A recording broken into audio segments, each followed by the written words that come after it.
अगर ऐसा कहा जाता तो क्या सही में गर्ल्स गोल्ड डिगर हैं? अपने अपने ओपिनियन शेयर करने वाले हैं हम, राइट? बिल्कुल बिल्कुल। और आप, मैं ये समझ नहीं पा रहा, आप ऐसे डीप और डार्क ऐसे वो माहौल, नाइट का माहौल, ये अच्छा लग रहा है। ये इसलिए मैं कर रहा हूँ क्योंकि आज हमारे साथ वेरी ब्यूटीफुल 2 लड़कियां भी बैठी हुई हैं जो अपने अपने किस्से और अपने ओपिनियंस शेयर करने वाली हैं इस मुद्दे पे। लेट्स स्टार्ट विद मुस्कान। पूछो, क्या ओपिनियन है आपका गोल्ड डिगर्स पे और लड़कियों को? लड़कियां होती हैं नहीं सब होते हैं, सब होते हैं, ओके। तो ये जो गर्ल्स को लेकर क्यों स्टीरियोटाइपिंग की गई है? हर चीज में, be it money, be it sex, it's very easy to target a girl. ऐसा आपको लगता है? ऐसा है। सिमिलरली जैसे हमने लास्ट टाइम बात किया था कि हुकअप थिंग में it's cool for a boy, not cool for a girl. Similarly अगर कोई लड़की अपने बॉयफ्रेंड को फाइनेंशियली करती है हेल्प, तो उसको हेल्प बोला जाता है, उसको गोल्ड डिगिंग नहीं बोला जाता। वेरेज अगर मान लो कोई लड़की अपने बॉयफ्रेंड को 10,000 दे रही है and there is some other couple where the girl needs 10,000 and if the guy is giving her that money, तो वो लेकिन गोल्ड डिगर हो जाएगी क्योंकि ये तो पैसे लूटती है लड़कों से।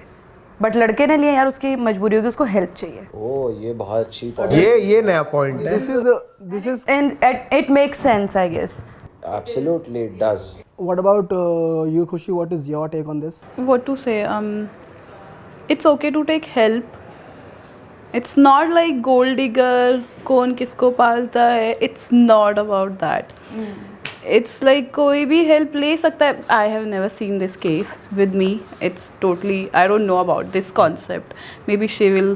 तो अगर ऐसी सिचुएशन दी जाए, मतलब actually depends on person to person, but मैं एक इन जनरल अगर बात पूछूं कि अगर कोई लड़का और लड़की एक रिलेशनशिप में है सीरियस और कुछ साल हो गए, but when it comes to marrying a guy, और लड़की क्या पैसों के लिए अपने बॉयफ्रेंड को छोड़ देगी if she is getting an option to marry a guy जो उससे बेटर फाइनेंशियल सिचुएशन छोड़ देगी? Yes. तो क्या वो गोल्ड डिगर है? गोल्ड डिगर नहीं है, वो एक फाइनेंशियल सिक्योरिटी, एक स्टेबिलिटी है। But what about love? Love is fine, love can not feed your. Gold digger होता क्या फिर? तो गोल्ड तो गोल्ड डिगर तो ये गोल्ड डिगर ही तो हुआ।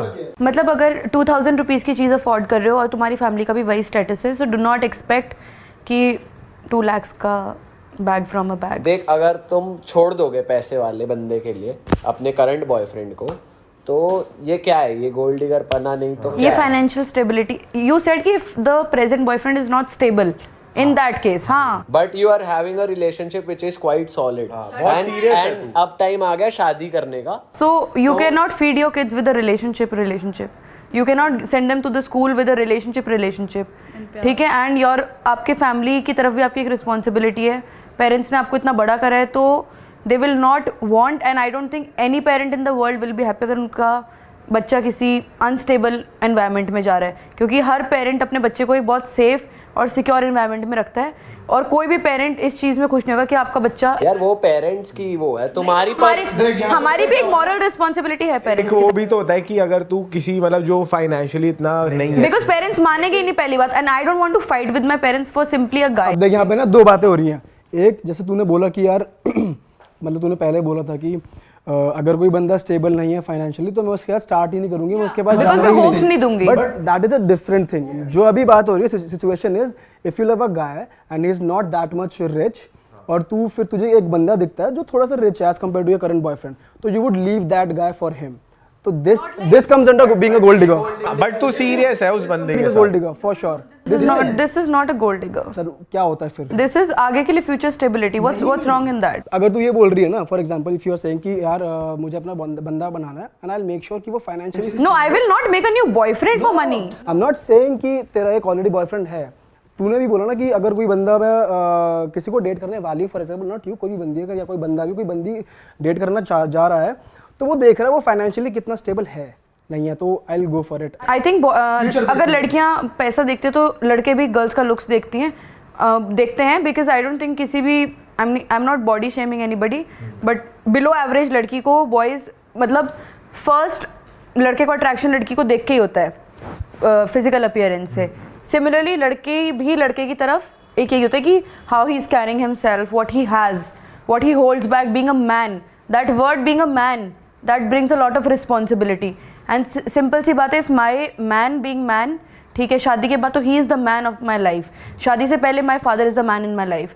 तो if he can not match the level of my father, if he can not give me what I am getting here, simply he does not deserve me. because my father is giving him what he has, like I am his daughter and he's passing on the daughter. तो similarly my father would want उतना ही एक stable man मेरी life में. यार वो तो तू एक पेरेंट्स पर्सपेक्टिव से सोच रही है, बट तो तेरे पास खुद भी तो एक लड़की भी तो इंडिपेंडेंटली सब कुछ ओन कर सकती है. उस वे में क्यों नहीं जाता लड़कियों का दिमाग कि भाई लड़कों पे रिलाई करना पड़ेगा. क्यों भाई, अगर तुम साथ में अगर इतने टाइम तक रिलेशनशिप में आए हो तो साथ में ग्रो भी तो कर सकते हो. तो अगर वो why not support your man and current man and words तक आके ग्रो ही नहीं कर पाया तो फिर मैं you can not sit all your life waiting for a man to grow, right?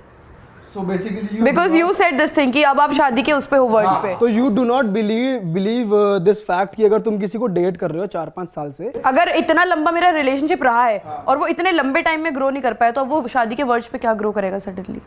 नहीं, अगर तेरा रिलेशनशिप ही स्कूल टाइम मान ले या कॉलेज टाइम मान ले, वहां से शुरू हुआ है तो बंदा भी एक पॉइंट तक ही ग्रो करेगा ना. मतलब ऐसा नहीं कि वो बहुत ज्यादा ग्रो कर जाएगा टेक्निकली देखा जाए. So if he is not able to make it to the league, अगर चल मैं एक सिचुएशन चेंज करता हूँ. अगर वो ग्रो कर रहा है, ठीक है, धीरे धीरे ग्रो कर रहा है. एक तरफ है कि मल्टी मिलियनर बिलियनर आदमी का लड़का, ठीक है, और एक तरफ है एक ग्रोइंग जो कर लेगा grow.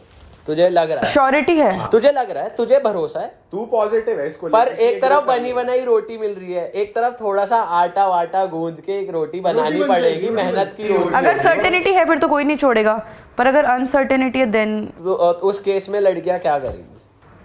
I don't know because I think the girl will go for the better option. Being a boy also I think अगर चाहे बंदा कितना ही कुछ प्यार करता हो कुछ भी, if he finds a better more stable more secure more positive girlfriend जो उसको टॉक्सिसिटी से दूर रखे, जो फाइनेंशियली भी नहीं, जो फाइनेंशियली भी नहीं, वो फाइनेंशियली भी सिक्योर है, वो हर तरीके से अच्छी है, ठीक है, तो I think the boy will obviously go for the second person. तेरा क्या टेक है इसमें खुशी? I to go with love, definitely. I to go मैं with यही love. सोच रहा हूँ कि प्यार क्या एग्जिस्ट नहीं करता क्या आजकल? करता है ऑब्वियसली, आप किसी को डंप नहीं कर रहे, बट पहली बात तो मुझे ये नहीं समझ आ रहा दूसरे बंदे का सीन कहाँ से आ गया इसमें. अगर आप किसी को डेट कर रहे हो तो दूसरा बंदा आया कहाँ से, इंट्रोड्यूस कहाँ से हुआ? नहीं